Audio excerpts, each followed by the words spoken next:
እሺ ቤተሰብ እዚህ ጋር ሎው ሬዚስታንስ ሊኩዊዲቲ ራኖች በጣም ብዙ ሪጀክት አድርገው የነበሩ ካንድሎች ታች ይታዩናል። ስለዚህ እስከ ባይ ሳይድ ሊኩዊዲቲ እነዚህን ራይድ እንዲያደርግና ምናልባትም እንዴት ነው እንጠብቃለን። እነዚህን ራይድ ካደረገ በኋላ የተወሰነ ሪትሬስመንት ወደ እነሱ አድርጎ ይኸው ከዚህ በኋላ አሁን እስካሁን እዚህ ጋር ባለው መሰረት ከሆነ እችኛው ነገር ኦርደር ብሎክ ነው የምትሆነው። ይኸው እስክትጣስ ሙሉ በሙሉ ኦርደር ብሎክ ናት። እነዚህ ደግሞ ኦልሬዲ ዳውን ሳይድ ካንድል ናቸው።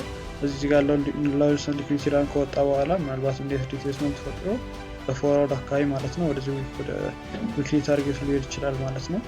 ይሄ የጁላይ ሃይ ነው። ስለዚህ የጁላይ መንዝ ሃይ ነው ወይም የፕሪቪየስ መንዝ ሃይ ነው ማለት ነው። ለምን ፕሪቪየስ መንዝ ሃይ ላይ ልንለው እንችላለን።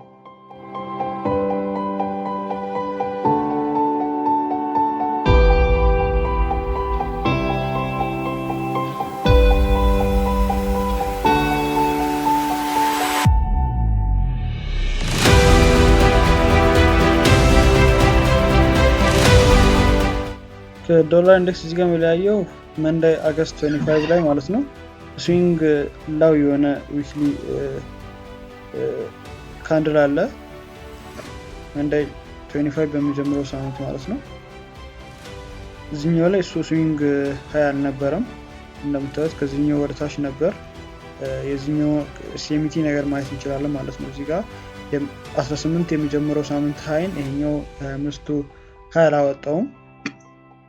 ዩኤስዲ ላይ ግን የዚህኛውን ሃይ አውጥቶታል ማለት ነው። ስለዚህ እዚህ ጋር የሆነ ሲኤምቲ ያለና ዴይሊ ካንድል ላይ እዚህ ጋር የሆነ የሚታይ ነገር ካለ እችን ማርክ እናረጋታለን ማለት ነው።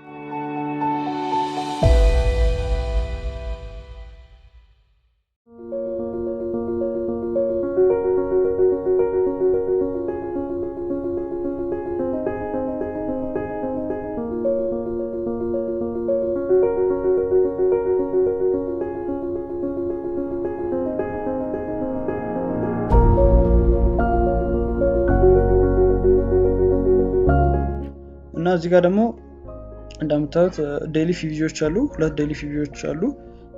ዴይሊ ፊቪ በጣም ኪ ሌቭል ነው። እንግዲህ ኢንትራዳይ ትሬደር በአብዛኛው እንደመሆናችን በጣም የምንፈልገው ነገር ነው እና ለትሬድም ያቀለን ነገር ነው። እዚህ ጋር አንድ ዴይሊ ፊቪ በራሱ መኖር ትልቅ ነገር ነው። ስቲል ሁለተኛው ግን መኖሩና ሁለተኛው ደግሞ እንግዲህ ሁለቱም ተከታታይ ካንድሎች ኦርደር ብሎክ ናቸው። ኦልሬዲ እቺኛ ካንድል እርግጥ ዋና ኦርደር ብሎክ መሆኗ እንዳለው ነው። ወደ ዴይሊ ፊቪ የመራው ኦርደር ብሎክ እንደመሆኑ ይሄኛው ቤዚክ ኦርደር ብሎክ ነው። ስለዚህ ማርኬቱ ኦርደር ብሎክን ሳይጥሰው እዚህ የበዲውን የተወሰነ ፐርሰንት ያህል መጥቶ ማለት ነው የሚመለስበት አይነት ሁኔታ ካለ በጣም አሪፍ ነው የሚሆነው። የበዲው የኦርደር ብሎክ በዲ 50% አካባቢ እዚህ ዴይሊ ፊቪ ላይ ነው። ስለዚህ ሁለተኛው ዴይሊ ፊቪ በጊዜ ቢነካ አሪፍ ነው የሚሆነው ማለት ነው። እና ይሄ ደግሞ ወደ ፎሬክስ ካላንደራችን ወይ ደግሞ ወደ ኒውሶችን ወደ ምናይበት ቦታ ነው የሚወስደን። ለምን ኒውሶች ያላቸው እንቅስቃሴ ይወስናል። እና እዚህ ጋር እንደምታዩት ሰኞ ዕለት ሬድ ፎልደር ኒውስ የለንም። ማክሰኞ ሬድ ፎልደር ኒውስ 11 ሰዓት አካባቢ ነው ዩኤስዲ ላይ ያለው። ካርድ ላይ ምንም ኒውስ የለም፣ ባንክ ሆሊዴይ ነው። ከዛ አውዲ እና ሲኤንዋይ ምናምን ላይ ነው ኒውስ ያለው። ከዛ ሮብ ላይ ደግሞ ሲኤንዋይ ላይ ባንክ ሆሊዴይ ነው። ከዛ ውጪ ናው ፋርም ኢምፕሎይመንት ቼንጅ ኤዲ 9 ሰዓት ከምና አካባቢ ነው ያለው ማለት ነው። ሐሙስ አንኢምፕሎይመንት ክሌም አለን። አርብ ደግሞ በጣም ተጠባቂው እንግዲህ ኤንኤፍፒ ይኖረናል ማለት ነው። ናው ፋርም ኢምፕሎይመንት ቼንጅ ይኖረናል። አንኢምፕሎይመንት ሬትስም አለ። እዚህ ቃውጢ ነው አርብ እና ምናልባት ማርኬቱ እንግዲህ ሰኞ አካባቢ ጀምሮ ያለው በጣም ጥሩ ነው ከሆነ እስከ አርብ ድረስ ኮንሰንትሬት ሊያደርጉላችሁ ይችላል። አሊያ ግን ያው የማርኬት ሁኔታ ይወስናል። ኤጀንሲዎች ላይ እንዴት ነው የሚንቀሳቀሰው፣ ለንደን ሴሽን ላይ እንዴት ነው የሚንቀሳቀሰው፣ እንዴት ነው ሊኩዊዲቲ የሚያወጣው የሚለው ይወስናል። አሪፍ ሊኩዊዲቲ የሚያወጣ አይነት ከሆነ በተቻለ መጠን ወደ ዴይሊ ፊቪ ሊደርስ የሚችልበት ወይ ካለ አንደፍርም፣ ዴይሊ ፊቪ እንዲደርስ እንፈልጋለን። ግን ስቲል ኦርደር ብሎክ ግን እዚህ ጋር በበዲ ስላለ ምናልባት ከዚህ ጋር ሊመለስ የሚችልበት ሁኔታም ካለና የሚመለስበትን ሪቨርሳል አይነት ነገር የሚያሳይ ከሆነ ከዚህ ጋር ሲመለስም ለመግባት ሬዲ እንሆናለን ማለት ነው። እና እንግዲህ እንደየ ኮንፊርሜሽናችን ይወሰናል ማለት ነው ፕራይስን የምንወስድበት መንገድ እና ቢያንስ ወደዚህኛው ሴል ሳይድ ሊኩዊዲቲ በዚህ ሳምንት በዚህ ወር ምናልባትም ሊመጣ ይችላል። ይሄ ሳምንት እንግዲህ ሲደመደም ኦልሬዲ የኦክቶበር ወር ካንድል ከፍተውም ስለሆነ የሚሆነው ገና እንደከፍተ ይህን ሴል ሳይድ ሊኩዊዲቲን ሊያሰጣም ይችላል። አዲስ መንዝሊ ካንድል የሚከፍትበት ሁኔታም ስላለ ለውጥ ያመጣል። እዚህ ላይ ቅድም እንዳየ ነው በጣም ሪጀክት አድርጓል የመጀመሪያው መንዝሊ ካንድል ይሄኛው ማለት ነው። በጣም ሪጀክሽን አለ። እሱ ደግሞ ሲዘጋ እዚህ ጋር በጣም ቤሪሽ ሆኖ እዚህ አካባቢ ከሆነ የሚዘጋው በጣም ሃይ ፕሮባቢሊቲ አለ ማለት ነው። በቀጣይ ወደ እነዚህ ፖይንቶች ማርኬቱ ሊወርድ የሚችልበት ወደዚህ እስከ መንዝሊ ፊውጂ ማለት ነው። እዚህ ጋር ሪጀክሽን በደንብ ስላለ ማለት ነው።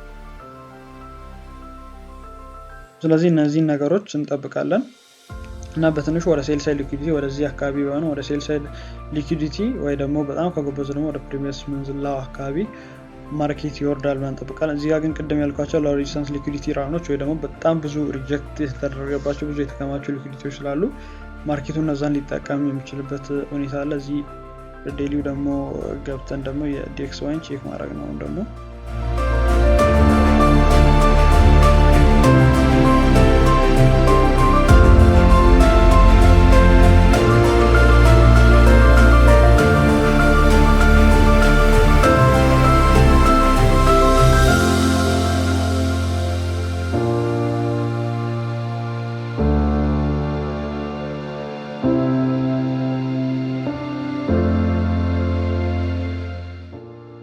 ዲኤክስዋይ ላይም ያለው ነገር እንግዲህ ይህን ይመስላል። ስለዚህ ወደ ዴሊ ፊውጂ እዚህ ጋር ደግሞ ትንሽ ላይ ያደረገው የኛው ዴሊ ኦርደር ብሎክ ያለው እዛው ዴሊ ፊውጂ ውስጥ ነው፣ ወደ ሁለተኛው ዴሊ ፊውጂ። ስለዚህ ፕሬስ ከዛ ድረስ የመውጣት ድሩ ከፍተኛ ነው። በዚህ ዲኤክስዋይ ላይ ዴሊ ፊውጂ መጥቶ ወደ ዴሊ ፊውጂ ላይ ደርስ ይችላል። ኤስኤምቲ ሊፈጠር ይችላል። ይህም ሌላ ሃይ ፕሮባቢሊቲ ሴታፕ ይሰጠናል።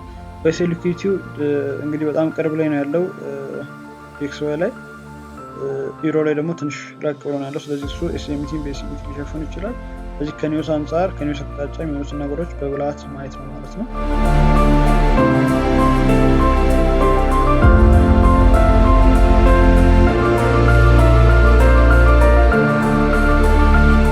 እዚህ ጋር አላይን ሲያደርግ በጣም አሪፍ ነው። እዚህ ጋር ፎርወርድ ፊቢጂ ይታያል አይደል? ስለዚህ የኛው ፎርወርድ ፊቢጂ አለ እዚህ ጋር። ከዛ ፎርወርድ ደግሞ ፊቢጂ የተጣሳ አለ በቀጥታ። ስለዚህ ፊቢጂ እና ፊቢጂ አንድ ላይ ሲገናኝ ኢንቨርዥን ፊቢጂ እና ኖርማል ፊቢጂ ቢፒአር ነው የሚባለው ባላንስ ፕራይስ ሬንጅ እና እርስ በርስ ኦርደር ብሎክ ዴሊ ፊቢጂ ፎርወርድ እዚህ ላይ ሲገናኙ ይሄኛው ፖይንት በጣም ሃይ የሪቨርሳል ፖይንት የመሆን ይችላል ማለት ነው። ይሄኛው እስከዚህ ማርኬት ከመጣ በላይ ስለዚህ ከዚህ በኋላ በጣም ሃይ ኤክስፓንሽን ሊኖር ይችላል ወደ ላይ እና እዚህ ጋር ደግሞ ፎርወርድ ፊቢጂዎች ማርኬቱ ወደዚህ ቦታ እንዲመጣ ምክንያት ሊሆኑ ይችላሉ ማለት ነው እና እነሱን ነክቶ ዳምፕ ሊገባ ይችላል። የካውንተር ትሬዲንግ ትገቡ እሱን መጠቀም ትችላላችሁ።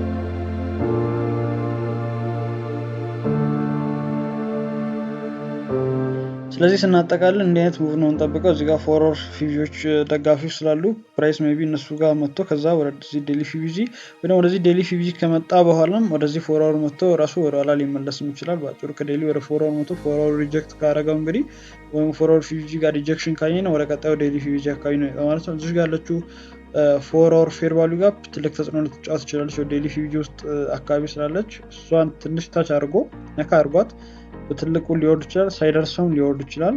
በአጭሩ ግን ይሄኛው ዴሊ ፊቢጂ ጋር ከደረሰ በኋላ የሚፈጥረው ሪአክሽን ትልቅ ለውጥ ያመጣል እና ወደዚህ ሴል ሳይድ ሊኩዊዲቲ በትንሹ ይደርሳል ብለን መጠበቅ እንችላለን። ኤንኤፍፒ እስከ ኤንኤፍፒ ፕራይስ እዚህ ዴሊ ፊቢጂ አካባቢ የሚቆይ ከሆነ እንግዲህ በኤንኤፍፒ ነው የሚወርደው ማለት ነው። ኮንሶሌት የሚያደርግ ከሆነ ብዙ ፎርስ ማድረግ የለብንም ብዙ እንዳናጣ። ማርኬቱ ደግሞ ሊሆን የሚችል አይነት ባይሆንም ግን እዚህ አካባቢ ዝም ብሎ የሚቆይ ወይ ደግሞ አለ አይደል መቶ ላይ እንዲሆነው እዚህ ጋር ኮንሶሌት እያደረገ ምናምን ከሆነ የሚቆየው ግን ኤንኤፍፒ ላይ ወደ ላይ ሁላ ሊሆን ይችላል። ስለዚህ ኤንኤፍፒ ከመውጣቱ በፊት ማርኬቱ ያለበት አቅጣጫ ቀጥሎ ወደ ኤክስፓንሽን ቦታ ይመራል ማለት ነው እና አንድ የምናውቀው ነገር ኤንኤፍፒ ኪ ሌቭል ላይ ከሆነ ወደ ዳይሬክሽን ላይ ካለ ደግሞ ወደ ኪ ሌቭል ይመራል ፕራይስን። በዛ አግባብ መጠቀም እንችላለን። የዚህ ሳምንት የኔ የአፍ ትሬዲንግ ፎርካስት ወይም ቅድመ እይታ ይመስላል። ለሁላችሁ መልካም የትሬዲንግ ሳምንት ይሁንላችሁ። ቪዲዮን ከወደዳችሁት ላይክ፣ ኮሜንት በማድረግ ለብዙዎች እንዲደርስ ሼር ማድረግ የራሳችሁን አስተዋጽኦ ማበርከት ትችላላችሁ። መልካም ጊዜ። ቸር ሰንብቱ።